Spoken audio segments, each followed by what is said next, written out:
It's the show for people who love football in North America. And I mean the proper kind, where you only use your feet. The S Word from talkSPORT. Hello and welcome to the S Word. Day 7 of the World Cup is here, and last night the superstars turned up. A mercurial Frenchman in the second half, scoring maybe one of the goals of the tournament. A Viking announcing himself on the world's biggest stage. And of course, an MLS player now has the most World Cup goals of all time. We'll break down all of the action from last night's games. We'll have a little look forward to some of the games from today, as well as England and Portugal finally get underway. Sebastian Berhalter with an expletive-laden G-up of these American players. We're going to talk a bit about the US MNT. Plus, Master is out in New York. We'll talk about his experiences at France Senegal, how much he's enjoying the vibes out there. Plus, Adrian Durham and Shabana Hearn both joined the show. An action-packed edition of the S Word. I'm Will Gavin, Master Tesfatian, live from New York, and we're sponsored by Calci. Yeah, what a night for the superstars of this World Cup. Lionel Messi goes to 200 caps, ties Miroslav Klose on 16 World Cup goals as the most all-time. Kylian Mbappe, as you heard there,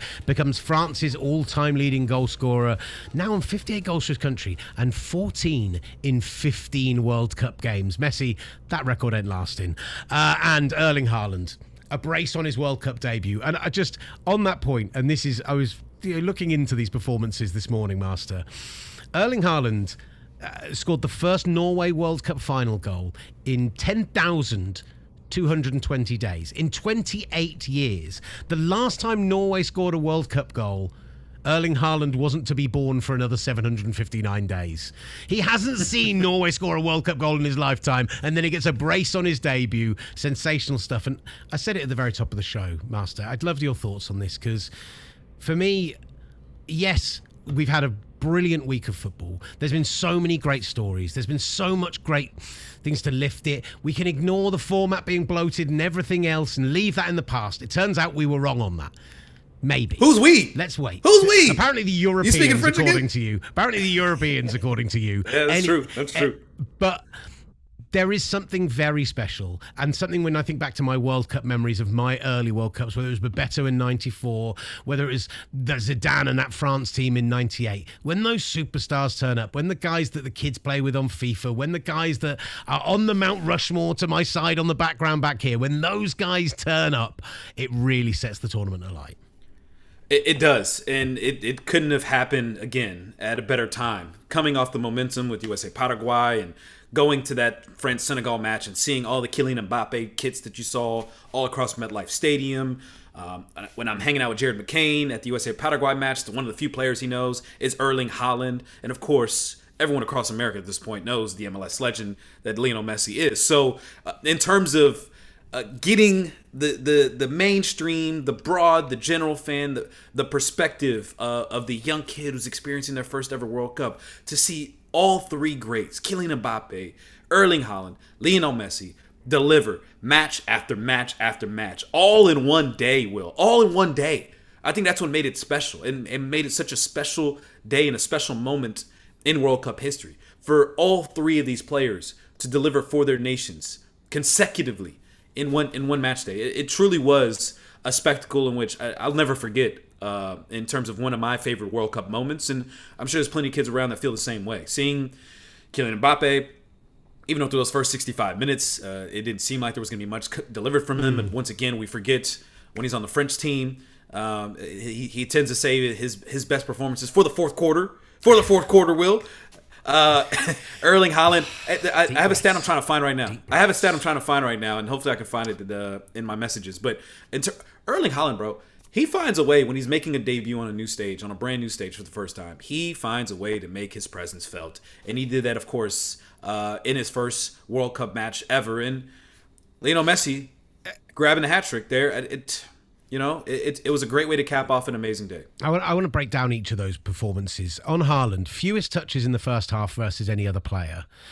just 11, but his influence couldn't be greater on the game. The way the whole defense has to play against him, notice I did it American for you, the way that the whole approach to the form of the team and the way that they actually defend all the way through has to be so based on where he is at any time. And then he just pops up, right moment, right time, twice in this game. Once, the second goal where he is literally haranguing the defender, chasing him down, forces the mistake, gets the ball in the back of the net. As much as people will point to the mistake and point to the error, that is just the Erling Haaland aura. As he's barreling down on you, this behemoth of a man, that's why you make that mistake. And you talked about the stats, 57 in 51 now for Norway, Erling Haaland. And I saw this. He's the only international player in history with 50-plus goals who has a better goal-to-game ratio than him, so he's third in the all-time list.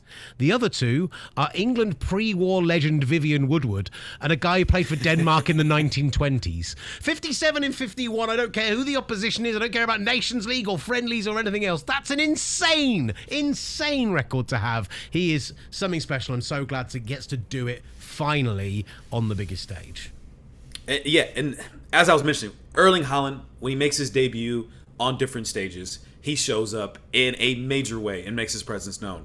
His first ever his Champions League debut, he scored a first half hat trick for Salzburg in a 6-2 win against Genk. The first and so far only player to ever do that.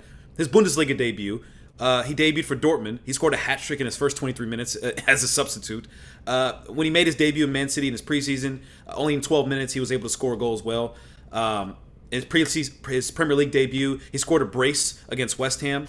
And then, of course, now with his Norway debut, scoring a brace, it's just Erling Haaland, when he comes onto the stage, when he finds a new competition, when he finds a new league, Erling Haaland, I think he gets up for these matches. Like a kid excited about the first day of school. Erling Haaland has that same presence, that same energy when he's making his presence known and stepping onto a new stage. And I can only imagine how long he's been dreaming of this day and this opportunity to play in the World Cup. And if there are the random Americans in the blue collar states, the hardworking, the random people in Kansas that still haven't had a chance to get a taste of the World Cup and of this beautiful sport and did not know who Erling Haaland is, they found out yesterday.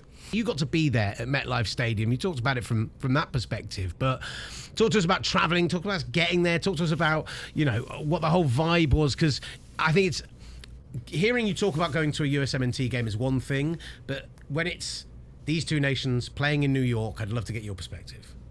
Yeah, it was atmosphere was amazing. And unlike SoFi Stadium, there was so much space around MetLife to have activations and to have fans hanging out inside the parking lot that it truly made it feel like a festival outside the stadium. And everyone was dancing, everyone was celebrating. There was Senegalese fans with drums and everyone was dancing. And it was such a joyous, festive occasion.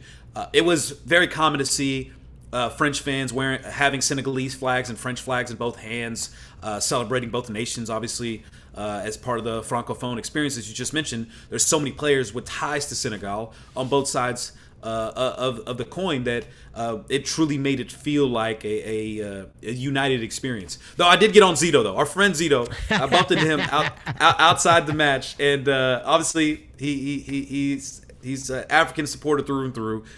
He wore his France kid, and I had to dog him a little bit. I'm like, come on, bro, you're African, bro. We're supposed to support Senegal. A lot of the fans, unfortunately, weren't able to make it through because of the visa issues. We're supposed to make up for the lost fans, and he's a lover of Marseille, and he's obsessed with Marseille. So he wore the France kid. He was like, This France kit works a lot easier in France when they're not facing an African nation. And I wasn't the only one to call him out for that. But it was amazing. One other thing as well, Will, the fans I was around were actually a lot of fun.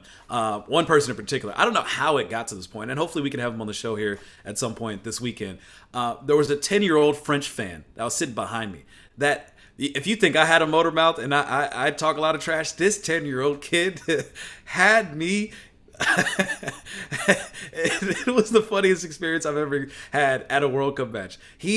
First off, he knows his ball. He can talk ball without question. But all of a sudden, he saw me in a Senegal kid, and he asked me, "Hey, why are you supporting Senegal?" And I said, "Because I'm African." And he's just like, "Fair point."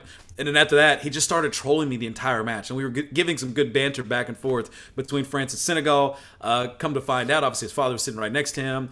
This was his first ever World Cup match that he attended, and he ended up being literally the main character of the entire section. As we were going back and forth, as he was wearing an Mbappe shirt. He finally got to see Mbappe score a goal. He was so excited. It was great to see the joy between him and his dad's face as they got to share that experience. He was literally on the verge of tears. I thought that to me, I'm always going to take away from that match is being able to share that experience with that family and the people around the section. Hearing a 10-year-old kid spitting out random facts, Will, about the 2022 World Cup. He can recall every single score from the 2022 World Cup and everything that happened in each match. And I want to get him on the show Saturday because he's obviously in school right now. I want to get him and his dad on the show Saturday to put it to the test because there was about 2 or 3 matches in which we asked him and he knew it like he was an AI chatbot. It was absolutely insane. I'd love to act like I could do that. I reckon I still might be able to do it for Euro 96, but it's something to do about that being that age because at my age now, I'm like, I can remember like 3 or 4 results from the World Cup 4 years ago. I can't even remember what happened the other day, Will, let alone what happened in 2022. And this kid is like, the score was 4-2 in this match. I'm like, what? Master, the question is, you're sat with these French fans, you're in there, you're enjoying the atmosphere. How special was it when Mbappe scored that unbelievable worldie right at the end of the game?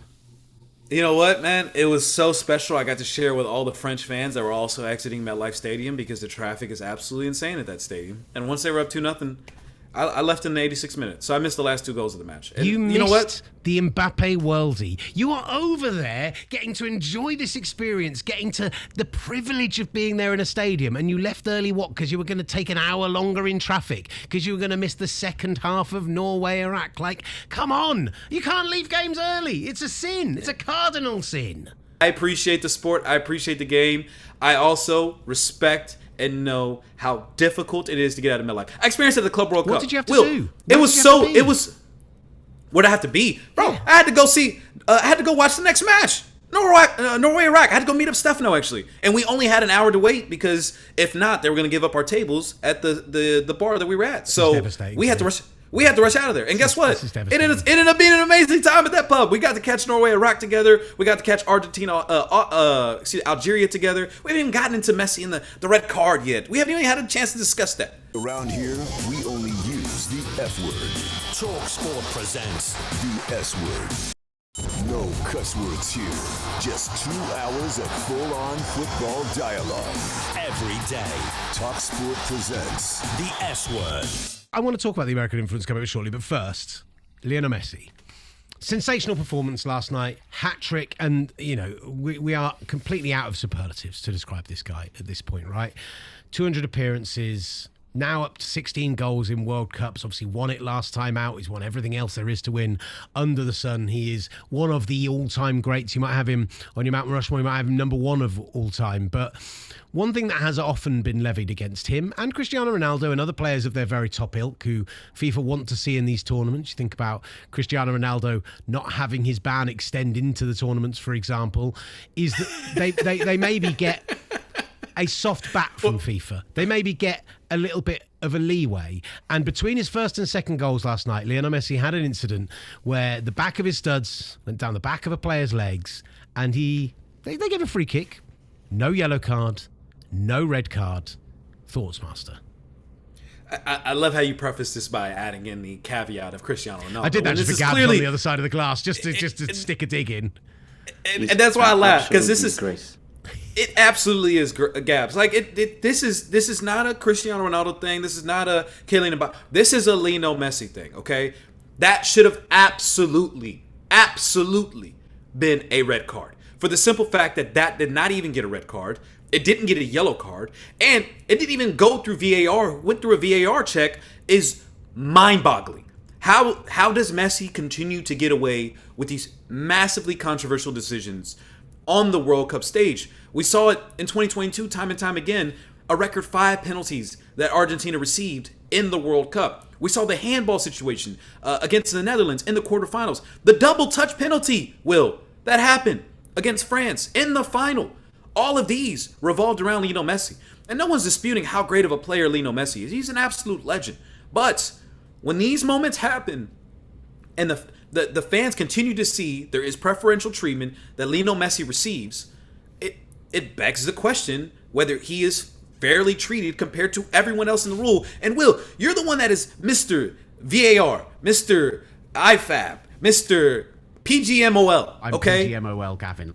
There is no reason why you, of all people, should not be on board and see what happened and be outraged at the process of how Messi got away with, once again, a foul that didn't even get a yellow card. And my point is that, yes, I agree. Messi should have been sent off last night. It should have gone to VAR. All of that should have happened. But this idea it's a conspiracy theory for this one specific player that he gets elevated above everyone else is nonsense.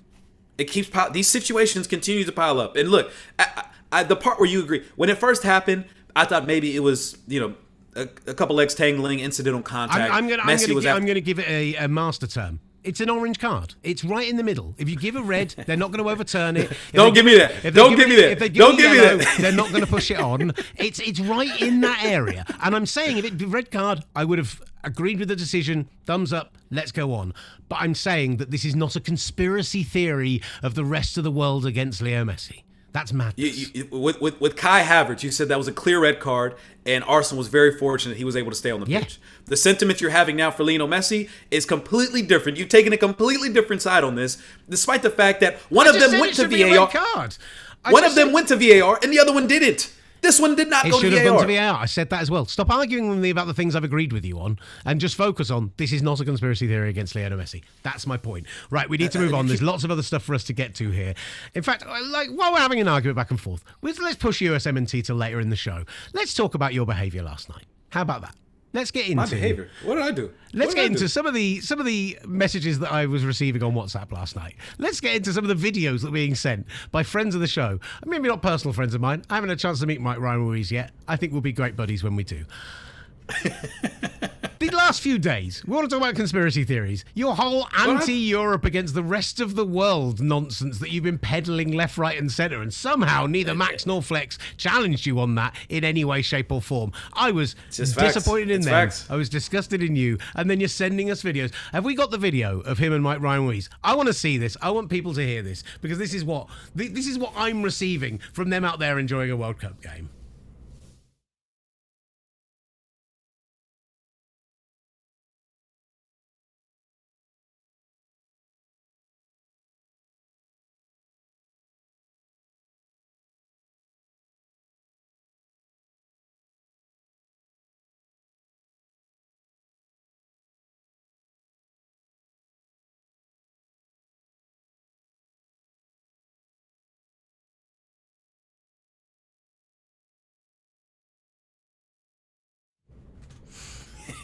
Listen, I love the banter. I love the receiving it. It made me laugh. Made me give big full belly laughs. But then later on in the evening, when you deigned to send us a message celebrating hydration breaks, and we've got that one as well, and I want to show it to everyone. These are respected football journalists in a bar in New York celebrating FIFA ruining football.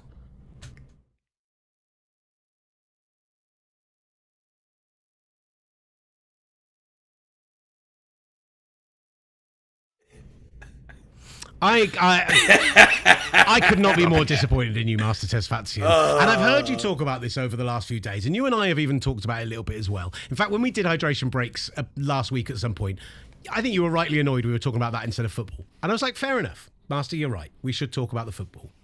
But I've been watching the football now for 7 days, and hydration breaks are a bad thing for football. They are not working. They are putting too many pauses in games. They're not working. They're going on for too long. Let me give you some context on this, right? Because you keep saying, what about the hydration breaks of the last decade, right? The old rule was a 60-second hydration break that we extend to 90 seconds to 3 minutes in extreme circumstances. It was never 60 seconds. You experienced those extreme circumstances last year at the World Cup. I'll get there eventually. You experienced those situations at the Club World Cup last summer, right? How many of those games actually needed to have the hydration breaks according to the FIFA rules? I'll tell you. Every single one I was at. 3 of them actually went past what the limit is, what the 28-degree nonsense limit is. I know, madness. I thought it was a huge amount more. My problem here is that by putting it in as a mandatory break of 3 minutes in every game, despite the fact that we're talking about games that are played indoors. We're talking about games in Atlanta where it's climate controlled to between 65 and 70 degrees. We're talking about the Netherlands-Japan game. It's in a controlled environment between 70 and 75 degrees. And you can look back over those games, and a journalist has done this and done some sensational work with this. She's gone through and looked at the momentum graphs and inserted where the water breaks are in there. And it is negatively affecting the game of football. When Curacao negatively, it's impacting the match. When Curacao equalised against Germany, it was a wonderful moment. And then there was a hydration break. And it sucked all of the air out of that stadium, and Germany just absolutely ran away with it before halftime. Now, am I saying Curacao... As if they weren't going to do that without a hydration break? As if that was not going to be a given without a hydration break? You thought Curacao all of a sudden was going to win that match? Is that what you're trying to tell me? That match would have changed with the hydration break or without a hydration break? Come on, bro. Japan, Netherlands, if you have a good coach, massively on the hydration break. Yes, because Brazil, Morocco the tactical element, hydration break. The tactical element of that plays a huge role in me this. that the smaller nations are what we should be celebrating about this. This massively favours the bigger nations. It's massively favours those with more resources. It didn't favor Cape Verde. Coaches. It didn't favor Spain. It favors the teams that have great coaches and great strategy and a great staff. That's who it benefits. Honestly, Will, you should be embracing the hydration. You should be embracing the hydration break because you've got Thomas Tuchel. You've got Thomas Tuchel. You should be embracing the hydration break. It's going to serve to your advantage. And I promise you, you're going to flip on this as soon as you see a hydration break serve to your advantage because Thomas Tuchel, his big brain and his galaxy brain that he has those 3 minutes to all of a sudden tactically change everything that England is doing. And maybe it galvanizes England to beat Croatia 1-0 today. And when it does, tomorrow, which I'll be off, unfortunately, you will rave and so will England. Hey, this hydration break ain't so bad, is it? That's exactly what will come at you. This is not a player safety measure. A player safety measure would mean 60 to 90 seconds, quick break, take on a drink. This is a Trojan horse for adverts. And the worst part for me, and the reason I don't understand why you're defending it of all people, is that I believe that American football fans, American soccer fans, are amongst the best fans in the world. The dedication they have to show, the staying up through the night, everything else. And those people, the Europeans that you so hate, who throw so much shade at you saying that football will never take off there, soccer will never take off there because there's not enough ad breaks, because there's not enough stoppages, because it's not a suitable enough game for American TV. You of all people who know how brilliant American soccer fans should be annoyed that the rest of the world is going, classic, Americans, we've had to insert more ads, and it's absolutely sifling the game. Don't care. We're done apologizing. We don't care. If you guys are upset, we do not care. You know what? I'm going to go back to the championship final, the playoff final, and we should time those hydration breaks, okay? Every single one of those hydration breaks that existed at Wembley, let's go time them, and let's see how long they are. Well, if they're anywhere I'm not going to do that. I'm going to be honest. The fact is... Exactly, because I'm going to enjoy every single second of it. They were deemed to be 60 to 90 seconds. I said about the games last year at the World Cup, They have got more indoor stadiums at this tournament than the Club World Cup. They are doing the kickoff times at more suitable times. They have adjusted for this. You just stop trying to sell it to me that it's player welfare. Stop trying to sell it to me. That's not what you're selling it for. Put your fours up. We went way too long. Put your fours up. We need to get on to more Argentina. Put your fours That's up. coming up next after the break in the S word. I'm going to put different fingers up, but I will get in trouble. Put your fours up. Bringing all the biggest football debates. Stateside. The S word From talkSPORT. The S word. featuring Will Gavin and Master Tess Fassian. And a squad of big-name contributors. The S word. From talkSPORT. You're back with the S word on talkSPORT. I'm Will Gavin, Master Tess Fatsian alongside me. Thankfully, not literally alongside me. He's in New York because I think we may have come to blows in that last section. It's all love, brother. It's all love. Throwing up your eights now. You want more hydration breaks? 3 per half is what Master Tess Fatsian is asking for now. In the second hour of the show, we're going to be joined by Shabana Hearn. We're going to be joined by Adrian Durham to get some talkSPORT perspective out stateside. Adrian's in Dallas ahead of England's opening game with Croatia, which we'll also talk about in the second hour. And Shebs is just continues to be the vibes person of all time, out with the Scotland fans. So we'll be excited to have them catch up with us. Plus we'll do Master Damas. We'll look forward to Portugal. We'll look forward to England. All of that coming up on the show still, Master. People getting in the chat. Don't forget, we are live on YouTube at talkSPORT S Word and at talkSPORT. Celtics Sunstoppable says Messi's hat-trick was just superb. Clearly someone who doesn't care about the fact that he wasn't sent off. But Patio Joe says not even getting a yellow was amazing to me. So both sides of the coin for us in the chat. I think we should get an expert's view on it. How about that? Yes, we should. You down, Master? Someone that enjoys putting up the 4. I thought you were going to say put your 4s up. Someone that you respect. I was going to take that absolute gut punch. Stefano Fusaro joins us. I'm not even getting into it. Put your 4s down. Get them away. I don't want to see them anymore. Put your 4s up, baby. Come on, baby. Put your 4s up. Stefano, no. Et2, Stefano. Et2. How could you? How could you? I'm leaning into it at this point. I was trying to fight it. I was trying to fight the hydration breaks, and I have to understand we're just going to deal with it. So let's have some fun with it. There's some teams in this World Cup that are just fourth quarter teams. They're just real good in the fourth quarter, guys. That's what it is. You've been suckered. You've been suckered into the Master Tesfazian whirlpool of charm. This can't keep happening. Stefano, we're so glad you've joined us. Argentinian football expert, bilingual host and commentator. Argentina get underway with a sensational hat-trick from Lionel Messi. We'll talk about the red card incident, but first and foremost, levels the World Cup goal scoring tally, huge performance from him. Are we out of superlatives at this point? I mean, yeah, you have to say. I came into this World Cup not really expecting a whole lot from him. I expected him to obviously get his goals when he could, but I was kind of looking at this World Cup for him as being kind of not a role player, but being a player who maybe doesn't need to play 90 minutes, doesn't need to have that much success for this team to kind of push forward just because of what we've seen, his age, but he continues to defy the odds, man. I mean, that performance yesterday was absolutely magnificent. It's what we've come to expect, and maybe we're spoiled at this point to get performances like this from him. But again, I was coming into this World Cup not having the huge expectations for a man who's 38 years old, who's done it all, who's won it all, and still comes out and has the hat trick in the first game.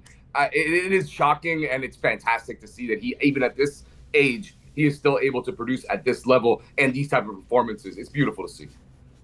Well, what else was beautiful to see was Stefano was the life of the party at that bar we were at yesterday watching this match. So, Stefano, let me ask you a question actually on that very quickly.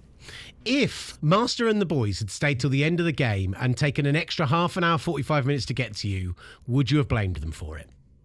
I mean, they left the match. They're like, oh, well, it's 2-0. It's about to end. They missed 2 goals. I was a little shocked by the boys leaving early. They missed probably the goal of the tournament, Stefano. They probably missed the goal of the tournament. What was the text you sent us? You said you couldn't hold down the tables unless the whole team got there. Did you not? I did. I can't Time knock and you guys time too again. much because you guys brought the vibes.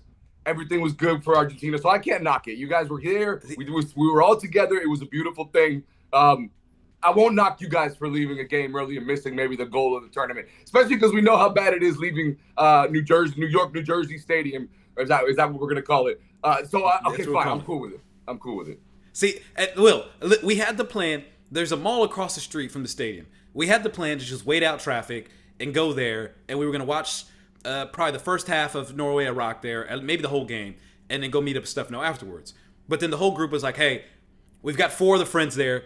Let's just all make sure we all can get together, watch these final 2 matches. And Stefano, it turned out to be an amazing day, didn't it? I mean, absolutely. What a day it was, too, right? We got Mbappe brace, we got Haaland brace, and then, we just add a Messi hat trick at the end, right? I mean, it might have been one of the more exciting days of the World Cup where you're seeing some of these the star power show up at the tournament, right?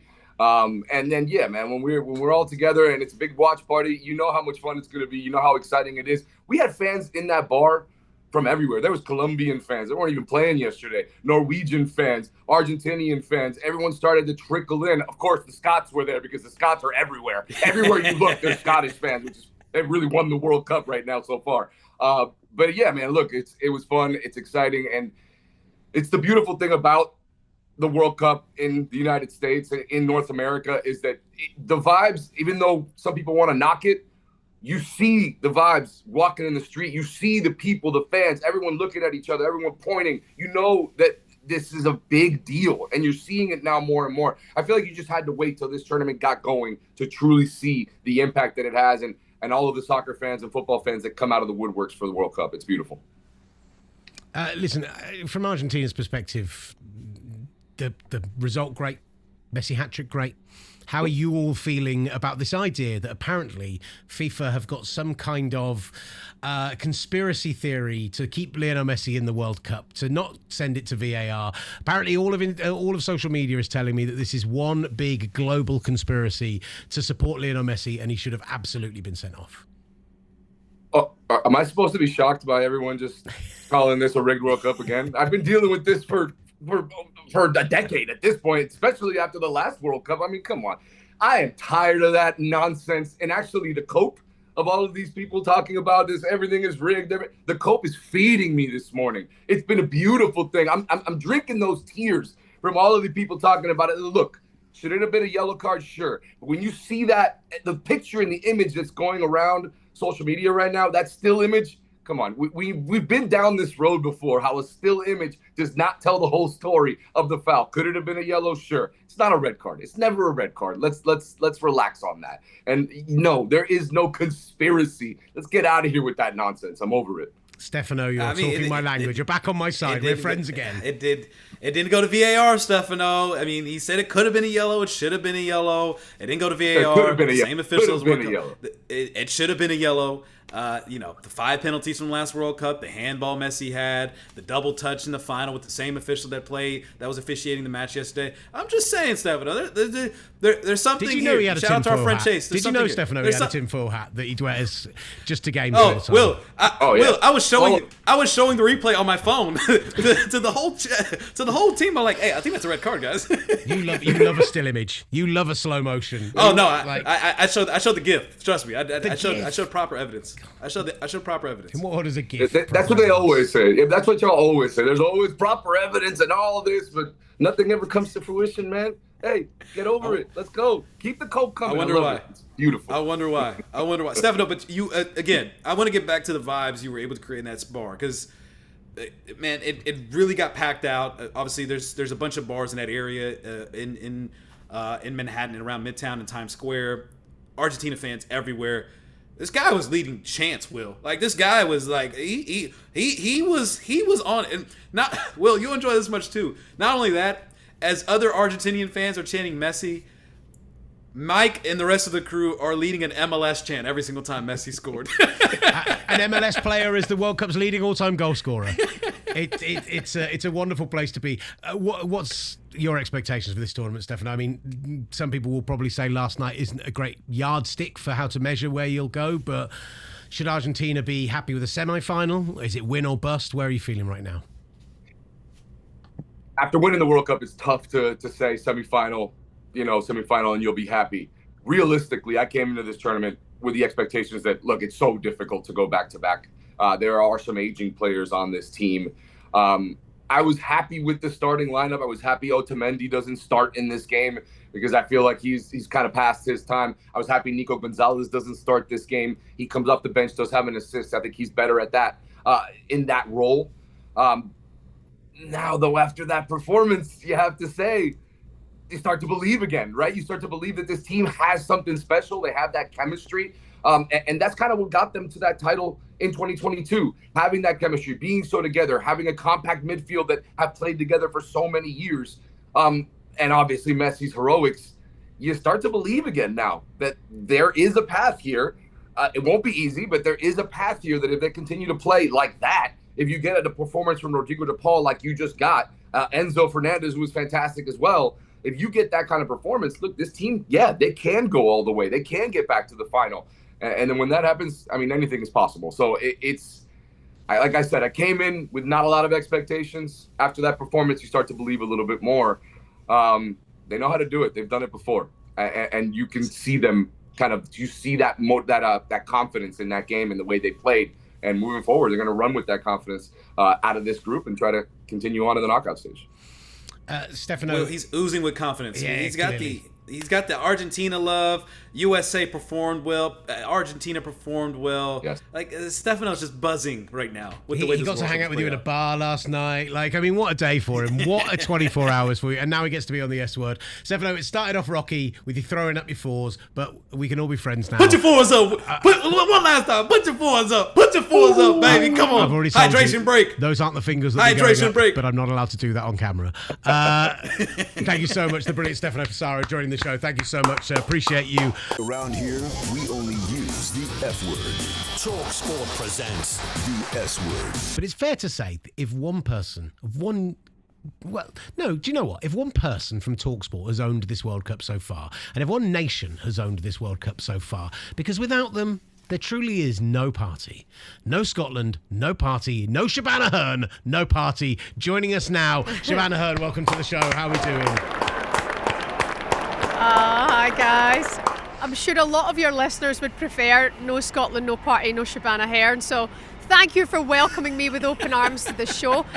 I mean, Master, Absolute sure nonsense. you're enjoying the Scots a little bit more than the English, and I think I'm the one person who's more optimistic about England going far in this tournament than English people are. That's so weird. Yeah, they tend to enjoy their own misery for some reason. They don't allow themselves to just be fans and let themselves to just truly embrace this beautiful stage like Scottish fans do. I'm telling you right now, we love Scottish fans. Everywhere they go, I literally scream out, "No Scotland, no party," whether I know them or not. I am walking around the streets of America, seeing Scottish fans and yelling out, "No Scotland, no party!" And it is. I am appreciating what you guys have done to this country in this World Cup. I mean, it's been great fun so far. I mean, that's one game, one win. What is there not to be happy about for Scotland fans? I mean, the next two games are going to be incredibly tough. But one thing we do know is that the fans are having a good time, and it's definitely creeping into camp. The guys know what's happening out there in the streets of America, and they're very proud of them and buzzing for them as well. So it's all good feelings so far, While we've seen the fans continue to dominate, we had that wonderful couple on the show yesterday who gave their ticket away to the 16-year-old for free. We had so many great stories from the bars, the stuff happening at Fenway Park as well. What's the vibe like in and around the team itself? Like, actually be able to separate themselves from Boston and go and isolate themselves a little bit. How are they feeling after that performance and looking forward to the second game? Well, knowing the way these guys have been over the last few weeks, it's a long time to be in the bubble, isn't it? So I think Boston was very good for them, and that's one thing that's been very interesting about this camp, Will and Master, is that Steve Clarke seems in a very different headspace, and he's openly said that. He said he wants to try and enjoy this tournament because he never enjoyed Germany, he never enjoyed 2020 at COVID. They weren't tournaments that he felt like he was in a good place or happy and enjoying himself. So he's taken that approach this time round, and one of the main things they've fixed is making sure that the players have that time with their families at the right times. And he said on match day -1 that was like a conscious thing that Andy Robertson and all the team from Germany had gone through together. And when we were in Garmisch, well, it was a beautiful part of kind of, about an hour outside Munich, Bavarian, sweet town, but it was tiny. I mean, to the point where if I went to get a cup of coffee, the Scotland players were there getting a cup of coffee, so they were mingling, they were almost around the press. Then fans were going there, they were around the fans as well. So it was a lovely place to be, but it wasn't quite right in terms of the balance for the team. So what they did after the game the other night in Boston was had the players go and meet their families in the stands, sent them back to the hotel in Boston for the night, and then they had a family day in Boston the day after, whereas before you would have been straight out there, straight back to your base camp and settling back in for your next day of recovery or pre-match training and whatever like that. So yesterday when we saw the guys, that was our first day of open training since the win against Haiti. They were all having a laugh, they all seemed in really good spirits. Considering it is absolutely baking out here, they seem like they've really settled in. Everyone's smiling. It was Lyndon Dykes yesterday. Seems like everybody knows their role. Whenever they'll be called upon, they will do whatever they can for Steve Clarke. Everybody respects that man, and he seems in a very good place, and it seems to be affecting the team.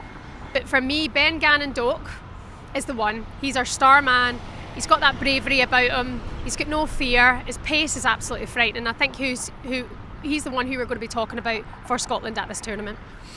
He was tremendous. I truly enjoyed watching him play. I've enjoyed seeing his rise, but it's one of those, like, we talk about this World Cup often, and we talk about the youngsters, the young star boys who take this platform and maximize what this tournament has for them and exposing themselves to the rest of the world. He absolutely did that in that first match, and I wouldn't be surprised if he was able to do the same against Morocco and Brazil as well. Yeah, because he's spoken so much about his physical ability. He says physically he feels like in the best place he's ever been. So feeling that going into a World Cup, he says the weather's been great for him. Feels good training in this hot weather. It's been good for him. So he seems in a really good place right now. And you know what? He's a nice humble lad as well. For his age, it feels like the outside noise could creep in. We know that generation are all over social media. He's not looking at a thing. The phone's in do not disturb.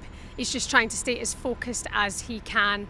But he also kind of raised a smile as well and absolutely loved the Tartan Army and loved that moment for the Scotland fans. And one thing that really hit me was what I thought was a really cool thing for him to say was, when I'm done, I want to be with the Tartan Army watching Scotland at a World Cup, because that looks like such a buzz. And I thought, even to be playing in that, to sing that national anthem with that going on around you, to be such a good player in that game, to really rise to the occasion, but then to be thinking, God, I want to be out there and be part of that as well, just shows how connected I think this team are to the fans. That's a really special place to be when you're at a World Cup, is having that connection, I think, and we've got that bit down for sure. Well, look, you keep bringing the party, Shabana Hearn, because I've seen you on air all sorts of day and night and just doing your thing and absolutely killing it. We've been loving watching you. We've been loving watching Scotland. Bring it to the US and really make the world fall back in love with you again. Yes, 100%. And we got John McGinn and Robbo out on our way. No Scotland, no party. Steve Clark starts in Army. And even if we won't win, I'm all in, Will. I'm all in. Cut me off whenever you're ready. No, lads. you keep going. Come you on, keep going. Scotland. The rest of the hour is just going to be Shaban dancing. Shabana Hearn, beautiful stuff. I wore a Thank you Scotland so kit the other day. I'm all in on Scotland. No Scotland, no party, baby. Come on. The brilliant Shabana Hearn joining us let's do it. on the S. Thank you so much to Shaban. Oh, my God. Master, the vibes that we get from that. Let me talk to you a little bit about the nonsense that I heard on talkSPORT this morning. And put out a little bit of a plea to the England fans right now. Is this an opposite? Are we going from one side of the spectrum here in the UK to the other? Is that what we're doing here? You have undoubtedly infected me with some kind of positivity disease, because I'm listening to talkSPORT this morning and I'm listening to Andy Goldstein. And listen, if we win ugly, we win ugly. A win is a win. That's the most important thing. You don't see Arsenal fans not enjoying winning ugly. They're just enjoying winning. And I'm all for it. I'm fine with it if that's what happens.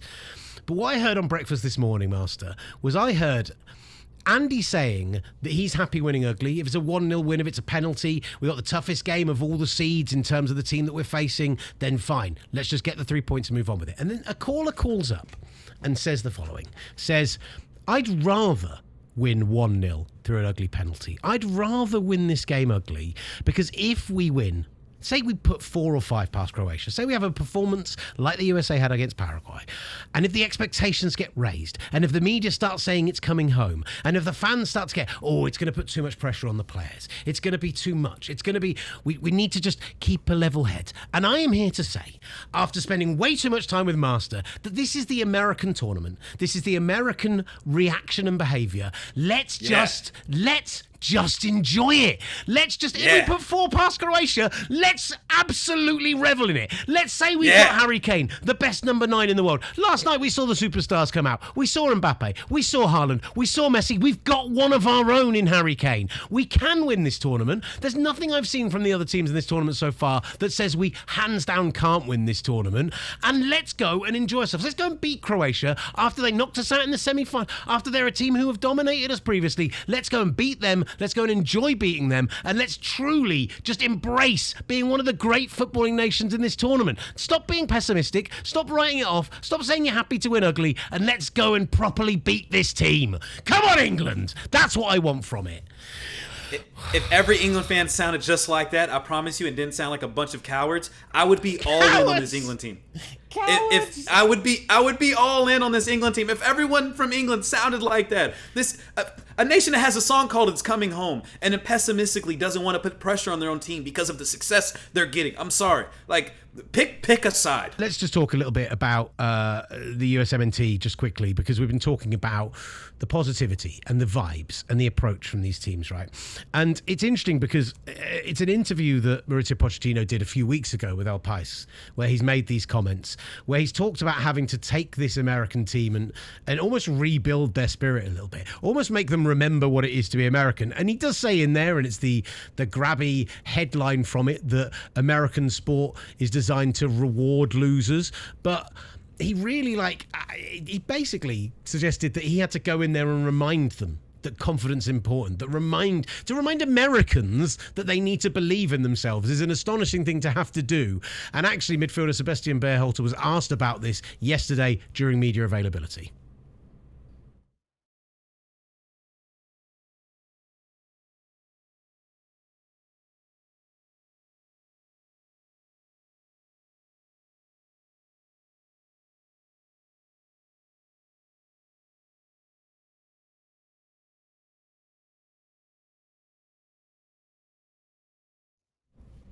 Look, whether or not you believe, Master, that Mauricio Pochettino is right, that American sport rewards losers through the draft system, through lack of relegation, through whatever it might be, he also said it brings a sense of complacency that isn't good in football. He says it took about a year and a half to change that mentality. Have you seen a change in mentality? Are you willing to now get behind Pochettino after that game, having previously not been sure he'd bought into the American way, when you hear Sebastian Berhalter talk in such glowing terms and so positively about how he's changed that mindset?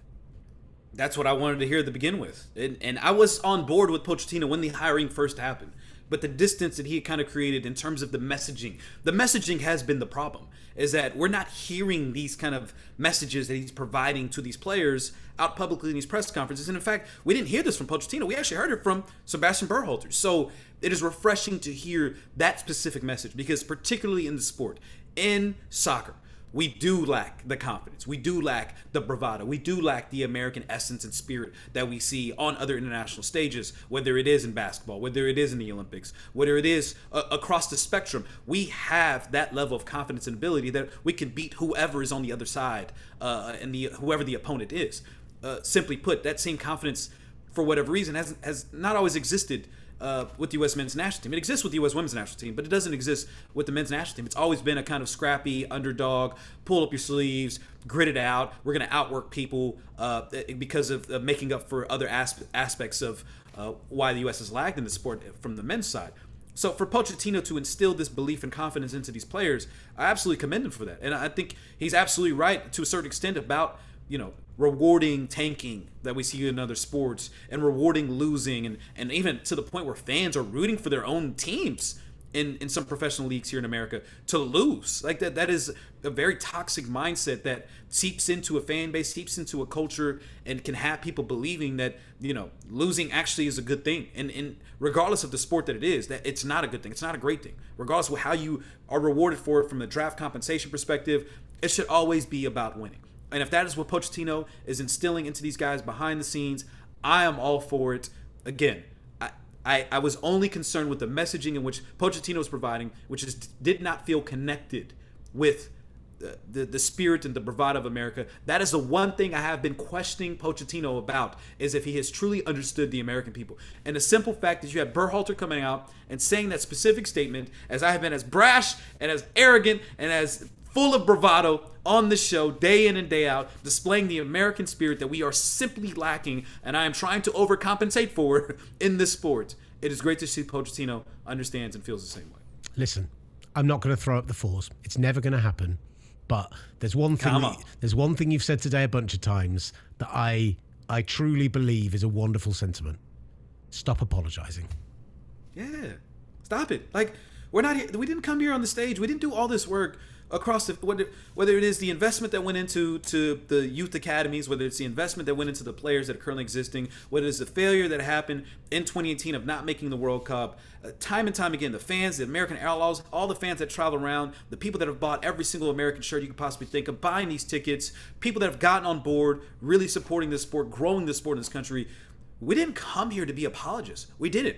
We came here to stick our chest out, put our chins up, and display to people, we are here, we have arrived, we are on this stage, and we're here to be taken seriously. And so we're not here to apologize anymore. We did that up until the point, and then once we saw the product that we have on the field, we're all on board, we're all supporting it, we're all going to enjoy this journey, and if we end up falling flat on our faces, and it ends up being an egg on our face at the end of this, so be it. That's part of the journey. But if it ends up being an incredible ride, I'm so happy to be a part of that, and I'm so happy to allow myself to fully immerse myself into this spirit. And because honestly, Will, I did not expect to have this much patriotism in this World Cup. There hasn't been too much reason to give me this level of patriotism, but it is truly reminding me why I enjoy this country. I enjoy the people in this country, despite all of our flaws that exist here. We're good people, and we care about the sport, and the sport is allowing us to reinstill that belief and faith, I think. And it'll be interesting to see what happens post World Cup with this reinstilled belief that I'm seeing across fans, people who enjoy soccer, who don't enjoy soccer, that are wearing USA shirts now.